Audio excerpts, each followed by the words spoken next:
কদিন আগেই জীবনের নতুন ইনিংস শুরু করেছেন রিশাদ হোসেন। বিশ্বকাপ শেষে বিবাহ বন্ধনে আবদ্ধ হন তিনি। বিয়ের পর ছুটিতে থাকার কথা থাকলেও মিরপুরের হোম অফ ক্রিকেটে বল হাতে অনুশীলনে হাজির রিশাদ। টি-20 বিশ্বকাপে নজর কাড়া পারফরমেন্সের পর প্রথমবারের মতো অনুশীলনে নীলফামারীর এই ক্রিকেটার। অনুশীলনে ফিরেই একের পর এক স্টাম্প ভাঙার প্রতিযোগিতায় মাতেন এই লেগ স্পিনার। 25 জুলাই কানাডায় শুরু হচ্ছে গ্লোবাল টি-20-র এবারের আসর। বিশ্বকাপে রিশাদের বোলিং মুগ্ধতায় তাকে দলে বিড়িয়েছে টরন্টো ন্যাশনালস। দেশের বাইরে এটাই হতে যাচ্ছে রিশাদের প্রথম কোনো ফ্র্যাঞ্চাইজি টুর্নামেন্ট। রিশাদের জন্য যা একেবারেই নতুন চ্যালেঞ্জ। সেই সুযোগটা কাজে লাগাতে মুখিয়ে আছেন এই টাইগার ক্রিকেটার।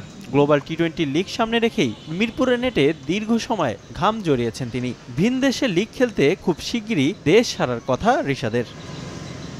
বিশ্বকাপে লেগ স্পিনার কোচ মুস্তাক আহমেদের তালিম নিয়ে আলো ছড়িয়েছিলেন রিশাদ। 7 ম্যাচে 13.85 গড়ে তুলে নেন 14 উইকেট। তাই অনুশীলনে এদিন মুস্তাকের শূন্যতা টের পেয়েছেন তিনি। নিজের ভুলগুলো ধরিয়ে দেওয়ার মতো ছিল না তেমন কেউ, তাই নিজের বলের মূল্যায়ন করতে হয়েছে নিজেকেই। নগদের কাছে সব গ্রাহকই প্রিয়, তাই তো সারা দেশে ক্যাশ আউট চার্জ সবচেয়ে কম।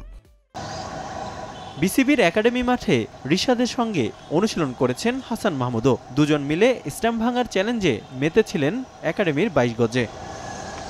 রিফাতুল ইসলাম মিরন, সময় সংবাদ, ঢাকা।